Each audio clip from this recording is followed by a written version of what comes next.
അങ്ങോട്ട് ഫ്രണ്ടിലോട്ട് നീങ്ങിക്ക്, ഫുട്ബോൾ കളിക്കാനുള്ള സ്ഥലമുണ്ടല്ലോ. എന്നെ ഒരു ആക്ഷൻ ഹീറോ ആയിട്ട് ജനം അക്സെപ്റ്റ് ചെയ്യില്ല എന്നുള്ളത് എനിക്ക് അന്നേ അറിയാം. അപ്പൊ ഭാഗ്യവശാൽ എന്നെ ഡൗൺ ആക്കിയെന്നും മനസ്സിൽ പ്രേക്ഷകർ കണ്ടിട്ടില്ല. ജഗദീഷ് ബോൺ. നമ്മൾ ഈ വയലൻസിനെയൊക്കെ പ്രോത്സാഹിപ്പിക്കുന്നതിന് ഞാൻ കൂട്ടുനിന്നോ? ഇപ്പൊ സെല്ലിംഗ് ഡ്രീംസ് ആണ് സിനിമ.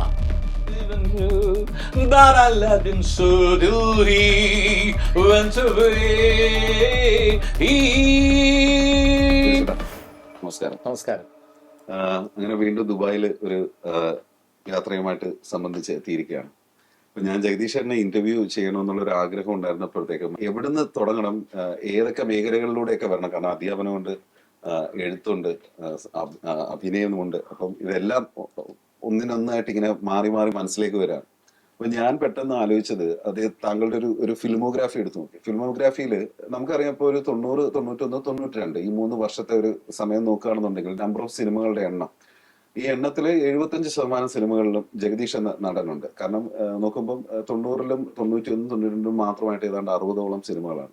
അപ്പൊ ഇന്നത്തെ കാലത്ത് ഒരു നടൻ എന്ന് പറയുമ്പോൾ ഒരു കഥാപാത്രം കിട്ടിക്കഴിയുമ്പോൾ ആ കഥാപാത്രത്തിന് മുന്നൊരുക്കങ്ങൾ, പിന്നെ അത് കഴിഞ്ഞിട്ടുള്ള സംഭവങ്ങൾ അഭിനയിച്ചുകൊണ്ടിരിക്കും, അത്രയൊക്കെ ഉണ്ട്. പക്ഷെ ആ കാലഘട്ടത്തിൽ ഇത്രയധികം കഥാപാത്രങ്ങൾ സെറ്റിൽ നിന്ന് സെറ്റിലേക്ക് ഒരു അഭിനയത്തിന് നമ്മൾ ഒരു കണ്ടിന്യൂറ്റി ഒന്നും ആലോചിക്കുന്നില്ല, എവിടെയും പോയി ചെന്ന് തുടങ്ങുകയാണ്. അതൊരു സത്യം പറഞ്ഞു കഴിഞ്ഞാൽ ഒരു വലിയ ചലഞ്ച് ആയിരുന്നില്ല ആ കാലഘട്ടത്തിൽ? ചലഞ്ചാണ്. ഏത് രംഗത്താണെങ്കിലും സ്പീഡ് വിത്ത് ആക്യുറസി എന്നുള്ള ഒരു പ്രിൻസിപ്പിൾ ഉണ്ടല്ലോ. ഇപ്പൊ ഇന്റർവ്യൂ ചെയ്യുമ്പോൾ ഇപ്പൊ ജോൺ പ്രോഗ്രാം പ്രസന്റ് ചെയ്യുന്നു, അത് കൂടുതൽ ആൾക്കാർ ഇപ്പൊ വേറെ 2 ആർട്ടിസ്റ്റുകൾ ഉണ്ടെങ്കിൽ ഇത് പെട്ടെന്ന് തീർക്കാൻ ഒരു ടെൻഡൻസി ഉണ്ടാവും. പക്ഷെ ആ സ്പീഡിൽ തീർക്കുന്നു എന്ന് കരുതി ഉഴപ്പാൻ പറ്റുമോ? ഇല്ല. ആ രണ്ടുപേരും കൂടെ, ആ 3 പേരെ ഇന്റർവ്യൂ ചെയ്യുന്നതാണ് മിടുക്ക്, അല്ലേ? ഈ മിടുക്ക് തന്നെയാണ് ഒരു ആക്ടർ എന്ന നിലയിൽ പെർഫോം ചെയ്യുമ്പോൾ ഞാനും അപ്ലൈ ചെയ്യേണ്ടത്. അതിന്റെ കൂട്ടത്തിൽ മറ്റുള്ളവരും കൂടെ നിൽക്കണമല്ലോ, അല്ലേ? അല്ല, ഭാഗ്യവശാൽ മലയാള സിനിമയിലുള്ള ആർട്ടിസ്റ്റുകള് നല്ലൊരു ശതമാനം ആൾക്കാർ നല്ല ടാലന്റഡ് ആണ്. വിശേഷിച്ചും ആ കാലഘട്ടത്തിൽ എന്നൊക്കെ പറഞ്ഞാൽ അവരുമായിട്ട് പിടിച്ചിരിക്കാനാണ് എനിക്ക് പാടാണ്. കാരണം അത് മൊത്തം ഒരു ലെജൻസിന്റെ ഒരു കാലഘട്ടമാണ്. പിന്നെ നെടുപിടി വേണിച്ചേട്ടൻ, തെളിയൻ ചേട്ടൻ, എസ് എൻ ചേട്ടൻ എന്നൊക്കെ പറയുമ്പോൾ അവരോടൊപ്പം ഒക്കെ അഭിനയിക്കാൻ കഴിഞ്ഞ വലിയ ഭാഗ്യമായിട്ട് കണക്കാക്കും. അവരും ഇതുപോലെ ഓട്ടത്തിലാണ്. അതെ, എല്ലാവരും ഈ നമ്പർ ഓഫ് ഫിലിംസ് എനിക്ക് കൂടുതൽ ഉണ്ടായിരുന്നു എന്ന് പറയുമ്പോൾ തന്നെ ജഗതി ചേട്ടൻ, ഇവരൊക്കെ ഒരുപാട് സിനിമകളിൽ അറ്റ് എ ടൈം അഭിനയിച്ചുകൊണ്ടിരിക്കുന്ന ഒരു കാലഘട്ടമായിരുന്നു അത്. ആ സമയത്ത് ഇതിന്റെ കൂടെ ഓടുക, ഓട്ടത്തിന്റെ ഭാഗമായി മാറുക എന്നുള്ളതാണ്. അതെ, അതാണ്. അങ്ങനെ വരുമ്പോൾ സ്വാഭാവികമായിട്ടും നമുക്കറിയാലോ, നമുക്ക് ഒരു കാലഘട്ടം കഴിയുമ്പോഴത്തേക്ക് നമുക്ക് അതിനകത്ത് വിജയങ്ങൾ ഉണ്ടാവും, ചിലപ്പോൾ പരാജയങ്ങൾ ഉണ്ടാവും. ചിലപ്പോൾ നമ്മളൊന്ന് സ്റ്റീരിയോ ടൈപ്പ് ആയി. ഇപ്പൊ പണ്ടൊക്കെ നമ്മൾ എപ്പോഴും പറയാറുണ്ട്, ജഗദീഷ് ചേട്ടന്റെ ആൾക്കാർ ഇമിറ്റേറ്റ് ചെയ്യാൻ വേണ്ടി മിമിക്രി ആർട്ടിസ്റ്റുകൾ കയറുമ്പോൾ സാധാരണഗതിയിൽ ഒരു കൊമേഡിയന്റെ അദ്ദേഹത്തിന്റെ ഏതെങ്കിലും ഒരു സൂപ്പർ ഹിറ്റ് കോമഡി ഡയലോഗ് പറഞ്ഞിട്ടായിരിക്കും. പക്ഷെ ജഗദീഷ് ചേട്ടൻ എന്നെ ഇമിറ്റേറ്റ് ചെയ്യുന്ന ആള് ജഗദീഷന്റെ കഥാപാത്രത്തിന്റെ പ്രാരാബ്ധങ്ങൾ പറഞ്ഞുകൊണ്ട് ഇപ്പം വീട്ടിലെ സാഹചര്യങ്ങളൊക്കെ പറയാം. അപ്പൊ അതിങ്ങനെ കുറെ ചെയ്ത് കഴിഞ്ഞപ്പോഴത്തേക്ക് എപ്പോഴെങ്കിലും തോന്നിയിരുന്നോ ഒരു ഇത് സമയമായതിനൊരു, അല്ലെങ്കിൽ അത്രയും സെലക്റ്റീവ് ആവണമെന്ന്? എനിക്ക് തോന്നിയിരുന്നു. 1, 2 പ്രേക്ഷകർ തന്നെ ഒരു പാഠം പഠിപ്പിച്ചു. പ്രേക്ഷകർ തന്നെ പറഞ്ഞു ഇതിപ്പോ സ്റ്റീരിയോ ടൈപ്ഡ് ആവുന്നുണ്ടെന്നുള്ളത്. അത് എനിക്കൊരു തിരിച്ചറിവ് ആയിരുന്നു. കാരണം വെച്ചാൽ ഈ കഥകളില് വൈവിധ്യമുണ്ടെങ്കിലേ ഒരു നടന് പിടിച്ചു നിൽക്കാൻ കഴിയൂ. അപ്പൊ ആ സമയത്ത് ഈ സാധാരണക്കാരൻ എന്ന ഇമേജ്, അല്ലെങ്കിൽ 2 കൂട്ടുകാരുടെ കഥ, ഞാനും സിദ്ദിഖും, അങ്ങനെയുള്ള കഥയിൽ നല്ല വെറൈറ്റി വന്നില്ല എങ്കിൽ പ്രേക്ഷകർക്ക് ബോറടിക്കും. അത് ഏത് കാലത്തും സംഭവിക്കുന്ന കാര്യം തന്നെയാണ്. അപ്പൊ ആ സമയത്ത് ഈ റോൾസില് പിന്നെ ജഗദീഷ് എന്ന് പറഞ്ഞിരുന്നാൽ ഈ പറയുന്ന പോലെ പ്രാരബ്ധമുള്ള ഒരു കുടുംബം, അതിലെ കുടുംബനാഥൻ, ചിരിച്ചു കളിച്ച് നടക്കുകയും കെട്ടിക്കാൻ പ്രായമായി നിൽക്കുന്ന സഹോദരിമാര് എന്നൊക്കെ പറഞ്ഞ് കളിയാക്കി കുറെ കഥാപാത്രങ്ങൾ. പക്ഷെ അതിലെ ഒരു രീതിയിൽ ഉള്ളിലൊരു സന്തോഷം ഉണ്ടായിരുന്നു. കാരണം എന്നെ സാധാരണക്കാരനായി ഞാൻ വരുമ്പോൾ എല്ലാം പ്രേക്ഷകർക്ക് വലിയ ഇഷ്ടമായിരുന്നു. കാരണം ഒരു സാധാരണക്കാരന്റെ രൂപഭാവങ്ങളായിരുന്നു എനിക്കുള്ളത്. അല്ലാതെ ഞാനൊക്കെ ഒരു വലിയ എന്താ പറയാ സുന്ദരനായ വലിയ പണക്കാരനായി വന്നിറങ്ങുന്നത് പ്രേക്ഷകർക്ക് അവിടെ ഞാൻ കുറെ സ്ട്രെയിൻ ചെയ്യേണ്ടി വരും. നേരെ മറിച്ച് സാധാരണ ഫ്രോഡാണോ എന്ന് സംശയം തോന്നും. അപ്പോ അത് സാധാരണക്കാരുടെ ഇമേജ് കിട്ടുക എന്ന് പറയുന്നത് ഈസി ആയിട്ടുള്ള കാര്യമല്ല. ഈ മിഡിൽ ക്ലാസ് ഫാമിലിയിലെ ഒരു സർക്കാർ ഉദ്യോഗസ്ഥൻ എന്ന് പറയുമ്പോൾ ഹിന്ദിയിൽ പെട്ടെന്ന് നമ്മുടെ മനസ്സിൽ ഓർമ്മ വരുന്നത് അമോൽ പലേക്കറയാണ്, സാധാരണക്കാരനായിട്ട്. അതേപോലെ തന്നെ ഈ സാധാരണ പാവങ്ങൾ ഒരു റെപ്രസെൻറ്റേറ്റീവായിട്ട് തമിഴ് സിനിമകളിൽ നമ്മൾ ഏറ്റവും കൂടുതൽ ആലോചിക്കാൻ പറ്റിയ ഒരു മുഖം എന്ന് പറഞ്ഞാൽ നാഗേഷിന്റെ നാഗേഷിന്റെ ആണ് അത്. നാഗേഷ് എതിർനീച്ചൽ, ഉം. സർവർ സുന്ദരം എന്നൊക്കെ പറയുന്ന പാവപ്പെട്ടവനായിട്ട് നാഗേഷ് അഭിനയിക്കുമ്പോൾ നമ്മൾ അദ്ദേഹത്തിന്റെ കൂടെ Common കൂടെ man's സഞ്ചരിക്കാൻ, അല്ലേ? അതെ, ഉം. Common man's hero. ഹീറോ. ഉം. അപ്പൊ ആ രീതിയിൽ പിന്നെ ഭാഗ്യരാജിന് കിട്ടിയിട്ടുണ്ട്. പിന്നെ മലയാളത്തിൽ ശ്രീനിവാസൻ. അത് കഴിഞ്ഞാൽ പിന്നെ എനിക്ക് ഈ സാധാരണക്കാരന്റെ ദ മാൻ നെക്സ്റ്റ് ഡോർ എന്നുള്ള ഇമേജ്, തൊട്ടപ്പുറത്തെ വീട്ടിലെ ഒരു പയ്യനോ ഒരാള് അല്ലെങ്കിൽ മനുഷ്യനോ സഹോദരൻ ഇല്ലേ? സഹോദരൻ, മകനെ പോലെ കാണാൻ. അമ്മാവൻ എന്നൊക്കെ പറയുന്ന ആ പ്രായത്തിലാകുമ്പോ സഹോദരനെ വരെ സിനിമകളിലെല്ലാം ജഗദീഷേട്ടനെ നോക്കിക്കഴിഞ്ഞാലേ നമ്മൾ അന്നത്തെ കാലഘട്ടത്തിൽ ജഗദീഷേട്ടന്റെ സിനിമകളിൽ മാത്രമല്ല തൊഴിലില്ലായ്മയാണ് ഒരു വലിയ പ്രശ്നം. വളരെ ഈസി ആയിട്ട് പണം കിട്ടുന്ന കഥകളാണ് കൂടുതലും, പാവയുടെ രൂപത്തിലോ പെട്ടിയുടെ രൂപത്തിലോ ഒക്കെ ആയിട്ടുള്ള അങ്ങ്. അപ്പൊ അന്നൊക്കെ മലയാളത്തിൽ നമുക്കിപ്പോ ഒരു തൊഴിലില്ലായ്മ എന്ന് പറയുന്നത് ഒരുപാട് പേർക്ക് റിലേറ്റ് ചെയ്യാൻ പറ്റുന്ന കൈൻഡ് ഓഫ് ഒരു പ്രോബ്ലം ആയിട്ട് നിലനിൽക്കുക. ഇന്നത്തെ കാലഘട്ടങ്ങളിൽ വരുമ്പോഴത്തേക്ക് നമുക്ക് പൊതുവായിട്ട് അങ്ങനെ ഒരു പ്രോബ്ലത്തിനെ അഡ്രസ് ചെയ്യാനായിട്ട് പറ്റുന്നില്ല. അതുകൊണ്ട് തന്നെ അത്തരത്തിലുള്ള ഈ ചെറിയ സിനിമകളുടെ ഒരു സ്പേസ് അതുകൊണ്ടായിരിക്കുമോ കുറഞ്ഞത്? സാധാരണക്കാരന്റെ പ്രശ്നങ്ങൾ അധികം അല്ല, സാധാരണക്കാരന്റെ പ്രശ്നങ്ങൾ അവതരിപ്പിക്കുന്നതിൽ തെറ്റൊന്നുമില്ല. അതിന്റെ കഥയുടെ രൂപം, കഥയുടെ ഗതി, അതാണ് പ്രേക്ഷകർക്ക് ഒരു വെറൈറ്റി ആയിട്ട് വരേണ്ടത്. അപ്പൊ അതിൽ പല വേഷങ്ങൾ, ഇപ്പൊ മോഹൻലാൽ സാധാരണക്കാരന്റെ വേഷം കെട്ടി ഗൂർഖയുടെ വേഷം കെട്ടേണ്ടി വന്നിട്ടുണ്ട് അല്ലേ? അല്ല, ടി പി ബാലഗോപാലനമ്മ സാധാരണക്കാരന്റെ വേഷം. അതെ, സെന്റ്മെന്റ്സ് ഉള്ളവർക്ക് സമാധാനം എന്ന് പറയുന്നത് വലിയ പിന്നെ എന്താ പറയാ, പണക്കാരനും തോന്നും, പക്ഷെ അയാളും ദാരിദ്ര്യം അനുഭവിക്കുന്ന ക്യാരക്ടറാണ്. ഈ വീട് ഒഴിഞ്ഞിട്ട് വേണം അയാൾക്ക് എന്തെങ്കിലും ചെയ്യാൻ. അപ്പൊ അങ്ങനെ ആലോചിക്കുന്ന കഥാപാത്രമാണ്. അപ്പൊ മോഹൻലാൽ ആ സമയത്ത് മോഹൻലാലിന് പേര് കിട്ടിയ കുറെ കഥാപാത്രങ്ങൾ ഈ സാധാരണക്കാരുടെ റെപ്രസെന്റേറ്റീവ് ആയിട്ടുള്ള കഥാപാത്രമായിരുന്നു. വേറൊരു സൈഡിൽ രാജാവിന്റെ മകൻ, 20-ാം നൂറ്റാണ്ട് അങ്ങനെയൊക്കെ പറഞ്ഞ് അധോലോകത്തിന്റെ ഡോൺ എന്നൊക്കെ പറഞ്ഞ്. അപ്പൊ ഭാഗ്യവശാൽ എന്നെ ഡോൺ ആക്കിയെന്നും മനസ്സിൽ പ്രേക്ഷകർ കണ്ടിട്ടില്ല. ആരെങ്കിലും അങ്ങനെ ഒരു ശ്രമം എപ്പോഴെങ്കിലും? ഇപ്പൊ എനിക്ക് തോന്നിയിട്ടുള്ള ജഗദീഷേട്ടൻ ഇപ്പം ഏതെങ്കിലും ഒരു ഘട്ടത്തിൽ അങ്ങനെ ഒരു ചിന്തയോ, കാരണം പെട്ടെന്ന് ഇപ്പൊ ബാബു ആന്റണിയുടെ ഒരു സമയം, അത് പെട്ടെന്ന് ഒരു ഹീറോ വന്നു, സുരേഷ് ഗോപി ആ സമയത്ത് ഒരു ആക്ഷൻ ഹീറോ വന്നു, ആ സമയത്തൊക്കെ വരുമ്പോഴത്തേക്ക് മനസ്സിലാരെങ്കിലും ഇങ്ങനെ ഒരു അല്ല, അതിലൊക്കെ വളരെ ഞാൻ പ്രാക്ടിക്കലായിരുന്നു, പ്രായോഗിക ബുദ്ധിയുള്ള ആളായിരുന്നു. എന്നെ ഒരു ആക്ഷൻ ഹീറോ ആയിട്ട് ജനം അക്സെപ്റ്റ് ചെയ്യില്ല എന്നുള്ളത് എനിക്ക് അന്നേ അറിയാമായിരുന്നു. ഞാൻ സ്വപ്നം കണ്ടിട്ടുണ്ടോ എന്ന് ചോദിച്ചു കഴിഞ്ഞാൽ അങ്ങനെയൊന്നും സ്വപ്നം കണ്ടിട്ടില്ല. പക്ഷെ സിനിമ കാണുന്ന കാലഘട്ടത്തിൽ തന്നെ, അല്ലെങ്കിൽ അതിനെക്കുറിച്ച് ഇങ്ങനെ സ്വപ്നം കാണുന്ന കാലഘട്ടത്തിൽ തന്നെ എൻ്റെ മനസ്സിൽ വന്നിരുന്നത്, കാരണം വെച്ചാൽ ജെയിംസ് ബോണ്ട് ചിത്രങ്ങൾ കാണുമ്പോൾ ജെയിംസ് ബോണ്ട് എല്ലാ സിനിമകളിലും ഒരു ഡയലോഗ് ഏതെങ്കിലും കഥാപാത്രം ജെയിംസ് ബോണ്ടിനോട് ചോദിക്കും, ഹോ യു, അല്ലെങ്കിൽ ഹൂ യു എന്ന് ചോദിക്കാൻ നേരത്ത് ബോണ്ട്, ജെയിംസ് ബോണ്ട് എന്ന് പറയുന്നുണ്ട്. എന്ന് ആ പറയുന്ന ഒരു സംഭവം ഉണ്ടല്ലോ, ഞാൻ മനസ്സിൽ തന്നെ കണ്ണാടി നോക്കിയിട്ട് who you, bond, Jagadish bond, Jagadish bond അങ്ങനെയൊക്കെ മനസ്സിൽ കണ്ടിട്ടുണ്ടെന്നുള്ളതിൽ കവിഞ്ഞ് ആക്ഷൻ ഹീറോ ആയിട്ട് എന്നെ ഞാൻ സങ്കല്പിച്ചിട്ടില്ല. നേരെ മറിച്ച് സാധാരണക്കാരൻ ഫൈറ്റ് ചെയ്ത് ജയിക്കുന്ന സിനിമകൾ അതിൽ എനിക്കിഷ്ടമാണ്. കാരണം ഞാൻ ഹീറോ ആയിട്ട് അഭിനയിച്ചിട്ടുള്ള പടങ്ങളിലെല്ലാം തന്നെ ഒരു മിനിമം ഫൈറ്റ് ഉണ്ടെങ്കിൽ അവസാനം വില്ലനെ കീഴ്പ്പെടുത്തിയിട്ടുണ്ട്. കുണുക്കിട്ട കോഴി കോമഡി ഫിലിമാണ്, തിരുത്തൽവാദി വില്ലനെ ഇടിക്കുന്നുണ്ട്. അപ്പൊ അങ്ങനെ വില്ലന്മാരെ കൂടിക്കാഴ്ച, അതെ, കൂടിക്കാഴ്ച, ഏത് സിനിമയിലാണെങ്കിലും ശരി, ഞാൻ ഫൈറ്റ് ചെയ്ത് എന്നെക്കാളും തടിയും മിടുക്കുമുള്ള ചെപ്പുകിലിക്കണ ചങ്ങാതിയില് കീരിക്കാടൻ ജോസിനെയാണ് ഞാൻ, മോഹൻരാജിനെയാണ് ഞാൻ ഇടിച്ച് താഴെ തിടുന്നത്. റിയൽ ലൈഫിൽ മോഹൻരാജിന്റെ ഒറ്റ ഇടി കൊണ്ട്, ആദ്യത്തെ ഇടി കൊണ്ട് തന്നെ ഞാൻ താഴെ വീഴേണ്ട ആളാണ്. അപ്പൊ അതുകൊണ്ട് സിനിമ ആയതുകൊണ്ട് മാത്രം നടക്കുന്ന കാര്യങ്ങളാണ്. ഇപ്പൊ സെല്ലിംഗ് ഡ്രീംസ് ആണ് സിനിമ. സാധാരണക്കാരന്റെ സ്വപ്നങ്ങൾ. ജഗദീഷിനെ പോലുള്ള ഒരു സാധാരണക്കാരൻ ഇതേപോലെ വില്ലനെ ഇടിച്ച് താഴത്തിട്ട് ജോലിയില്ലാതെ നടക്കുന്നതിന് അവസാനം ജോലിയും കിട്ടുന്നു, കാമുകയും കല്യാണം കഴിക്കാൻ കഴിയുന്നു എന്ന് പറയുമ്പോൾ സാധാരണ പ്രേക്ഷകന്റെ സ്വപ്നമാണ്. അപ്പൊ അവിടെ ജഗദീഷിന് അത് നേടാമെങ്കിൽ എനിക്ക് നേടാമല്ലോ എന്ന് പ്രേക്ഷകൻ ചിന്തിക്കും. ജഗദീഷിന് പ്രേമിച്ച് കാമുകയെ നേടാമെങ്കിൽ പിന്നെ ഞങ്ങൾക്ക് നേടിക്കൂടെ എന്നുള്ള ചിന്ത, അത് വിറ്റ് കാശാക്കുന്നതായിരുന്നു അന്നത്തെ സിനിമ. അപ്പൊ സിനിമയ്ക്ക് കാലാകാലങ്ങളിൽ മാറ്റം വന്നിട്ടുണ്ട്. പിന്നെ ഈ അധോലോകം എന്നൊക്കെ പറയുന്ന, അല്ലെങ്കിൽ ഒരു തിന്മയുടെ റെപ്രസെന്റേഷനായിട്ട് ഞാൻ വന്നിട്ടുള്ള മാർക്കോ എന്നെ തന്നെ അത്ഭുതപ്പെടുത്തിയ ഒരു സിനിമയാണ്. അതിന്റെ ഒരു പ്രൊമോഷൻ സമയത്ത് സിനിമ ഏതാണെന്ന് പറയാതെ എന്നെ കൊണ്ട് പലതും ചെയ്യിച്ചിട്ടുണ്ട് സംവിധായകൻ എന്ന് പറഞ്ഞപ്പോ തന്നെ ടോക്കായി. അപ്പൊ അത് ഏത് സിനിമ എന്ന് പറഞ്ഞാൽ പ്രേക്ഷകർ തന്നെ കണ്ടുപിടിച്ച് അത് മാർക്കോ ആയിരിക്കും എന്ന് പറഞ്ഞാൽ അത് തന്നെ മാർക്കോയ്ക്ക് കുറെ പ്രൊമോഷൻ കിട്ടി. അങ്ങനെ അത് എന്നെ സംബന്ധിച്ചിടത്തോളം എനിക്ക് തൃപ്തി എന്ന വേഷമാണ്.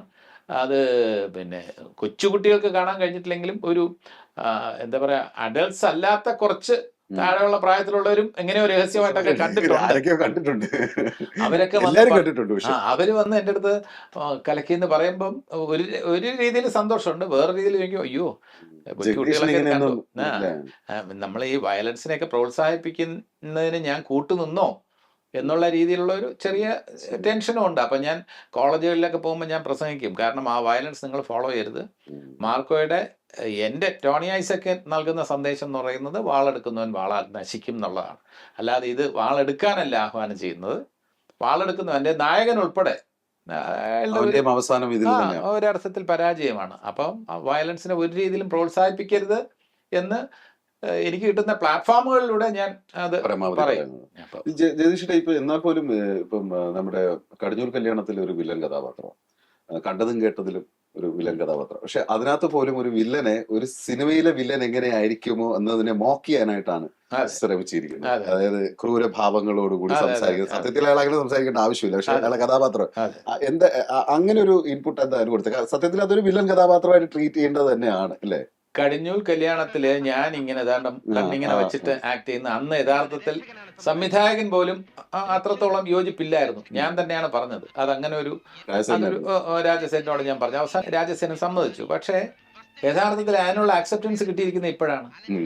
അത് എൻ്റെ ഒരു ചിന്തയ്ക്ക് അംഗീകാരം കിട്ടിയത് ഇപ്പോഴാണ്. അന്ന് ഇയാൾ എന്തിനാ ഇങ്ങനെ കാണിക്കുന്നതെന്നുള്ള ഇന്ന് ആലോചിക്കുമ്പോൾ അത് ഇത്തരത്തിലുള്ള വില്ലന്മാരെ ഒന്ന് അതിനകത്തും കളിയാക്കിയിട്ടുണ്ട്, മോക്ക് ചെയ്യാൻ ശ്രമിച്ചിട്ടുണ്ടെന്നുള്ള ആ ഒരു സംഭവത്തിന് ഒരു അംഗീകാരം ഒന്ന് കിട്ടിയിട്ടുണ്ട്.